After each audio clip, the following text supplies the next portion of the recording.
This is Standing Watch. And now, Evangelist Norbert Link. Greetings, everyone, and welcome back to our Standing Watch program. The current migrant crisis in Europe has been setting the stage for developments pertaining to a, at least temporarily, friendly relationship between Europe, and especially Germany, and Turkey.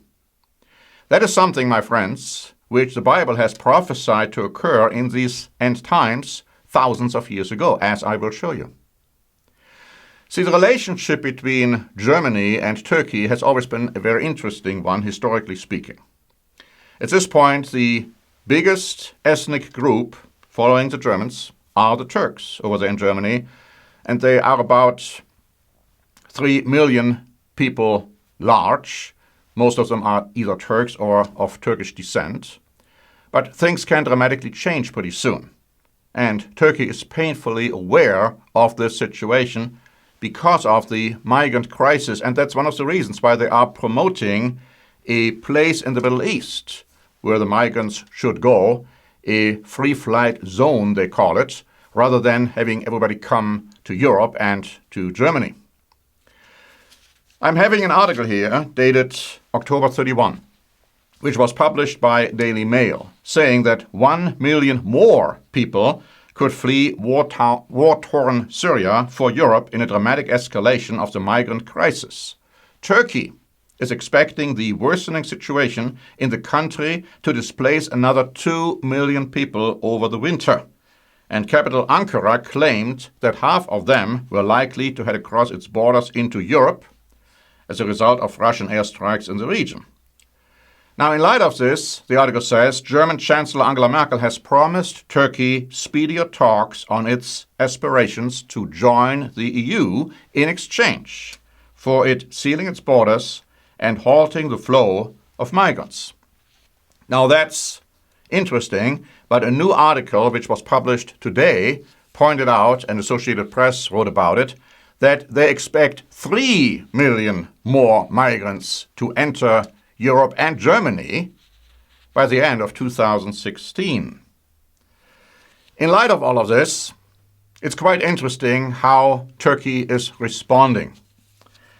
The EU Observer wrote on October 30, almost a week after German Chancellor Angela Merkel's visit to Istanbul, Turkish police, together with judiciary, seized one of the country's largest media groups, which was one of the few remaining critical voices in today's Turkey, where 60 to 70% of the press is already controlled by President Erdogan and its cronies. It goes on to say that Erdogan is a shrewd politician and master tactician. He calculates well and moves quickly when he deems the atmosphere is ripe. Being given red carpet treatment in Brussels on October 5 to discuss how to stem the flow of refugees to Europe, Erdogan rightly thought that the EU would simply shut up regarding his domestic actions and that he could get concessions from Brussels as long as he promised Turkey's help to rein in refugees. Unfortunate as it is, he was right. And so he knows exactly how far he can go. He's probably one of the most totalitarian dictators around. Now, the Telegraph wrote on November 1, President Erdogan has won a decisive victory in the Turkish parliamentary election, with his Justice and Development Party, AKP, winning a majority of seats and defeating the other 3 opposition parties. So now the majority of the Turkish people gave him the green light to continue doing what he's already doing. It says, in the wake of the AKP's spectacular victory, it will be in a strong position to take control of all remaining levers of power: army, security services, and media. Ever since it first formed a government in 2002, the AKP has been progressively eliminating all opponents in positions of authority.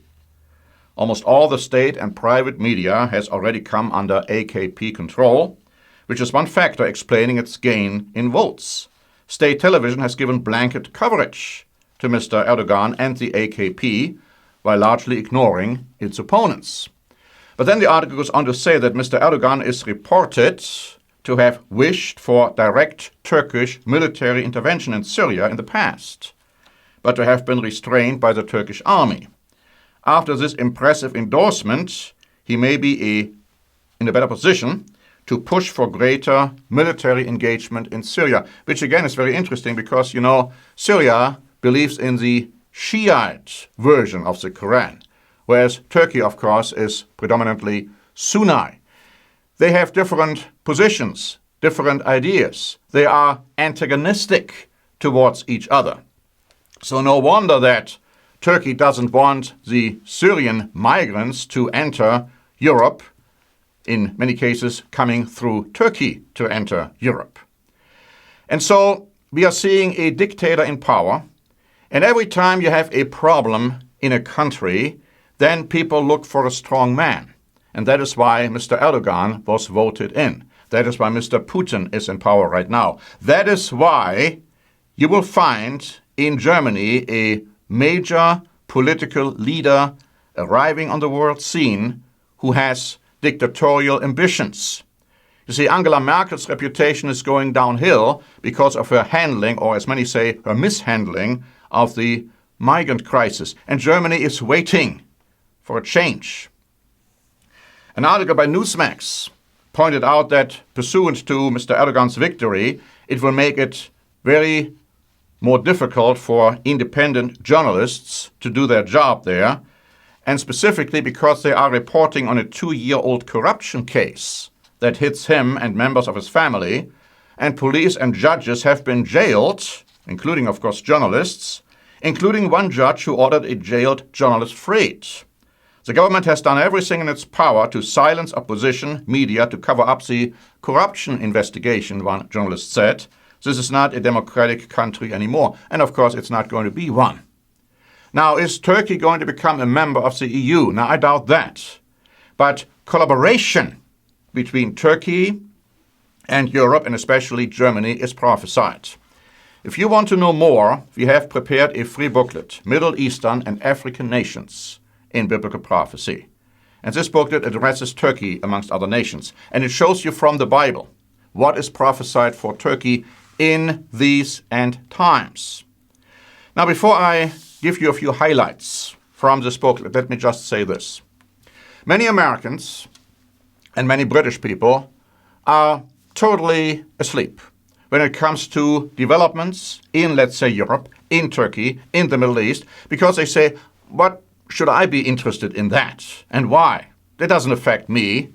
And they don't realize that these events will drastically affect them, not just in a general sense, but quite individually.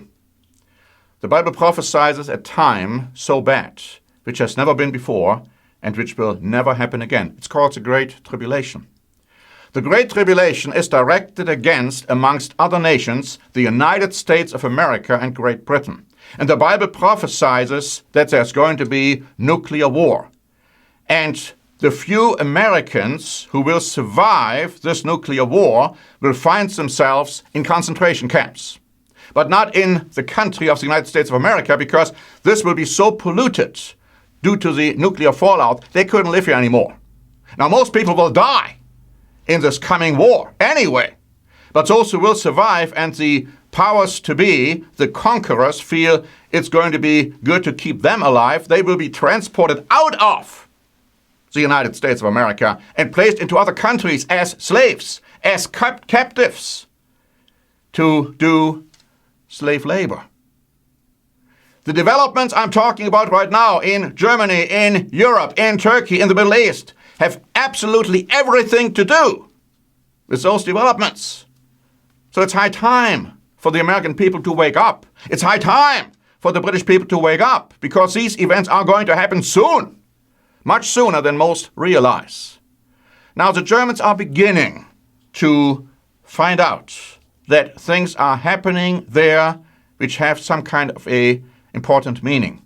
This week, I already got several memos of people writing me saying, well, we have been listening to you and you have been saying about these things and telling us about these things for years, sometimes 10 years. And they say, now we're seeing them coming to pass. Now, I've said the same things here in this country, but people are sound asleep, it sounds and looks like. Now, in our booklet on Middle Eastern and African nations and prophecy, we point out that when it comes to Turkey, they are the descendants of the ancient Edomites. Now, Edom or Esau, a brother of Jacob. And the Ottoman Empire, the very name Teman, who was a grandchild of Esau, is still surviving in this name. So there are many proofs we are giving you in this booklet showing that Turkey today is a descendant of Esau or Edom. And you need to know that in order to know what is prophesied for Turkey. There is a psalm in the Bible, Psalm 83. And this psalm talks about a confederation which is going to happen, and Edom is going to be part of the countries. There are other Arabic countries involved, and there is Assyria involved. They're all forming a confederation, a conspiracy against Israel, against Judah. Now, if you don't know that Assyria is in today's language Germany, we have another booklet prepared, Germany in Prophecy. And that booklet shows you very clearly that the descendants of the ancient Assyrians can be found today primarily in Germany, also in Austria and other parts of the world, but primarily in Germany. And when the Bible talks about prophecy and mentions Assyria in prophecy, it's talking about mainly Germany. So you have a collaboration. You have a conspiracy of these countries. You see already the relationship between Germany, Assyria, and Turkey, Esau or Edom, coming together. That's what I was saying. This migrant crisis has everything to do with this reformed, friendly, temporarily friendly relationship. You see in the book of Daniel in chapter 11, you find that Assyria, the king of the north, same thing, will invade the Middle East. But he will not invade Edom or Esau or Turkey. Why? Because you've had this relationship, this friendly relationship. But we also find in other scriptures that subsequently Edom will be a target of Assyria, of the United States of Europe under Assyrian, under German leadership.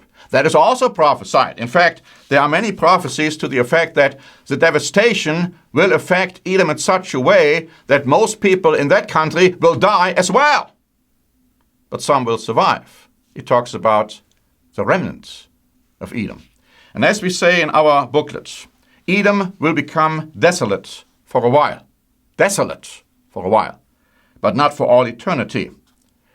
And the Edomites, those who survive, will realize that God is the Lord. And many will turn to him and believe in him. And that is going to happen in the millennium after Jesus Christ has returned. Picture this. A Muslim country will ultimately understand, like other Muslim countries will understand, after Christ has returned, that the only way to the true God is through God's Son, Jesus Christ. And they will ultimately embrace the true Christian faith. That's not happening now. Right now we have a hodgepodge of different ideas, whether it's the United States of America, whether it's Great Britain, whether it's Germany. All kinds of different religions fighting side by side or against each other. Everybody believing that they and only they are the true religion. Whereas the Bible tells you what the only true religion is. It's true Christianity, not false Christianity, true Christianity. Now you need to find out what true Christianity is all about. And as I said, there is no name given under heaven through which we can be saved, except for the name of Jesus Christ. So prophecy is very clear as to what is going to happen in Turkey, in Germany, in the Middle East, in the United States of America, in Great Britain, in Canada. It's high time for the people to wake up before it is too late. I'm afraid for many it will be too late when those events take place. Thank you very much for listening. This is Norbert Link for the Standing Watch program.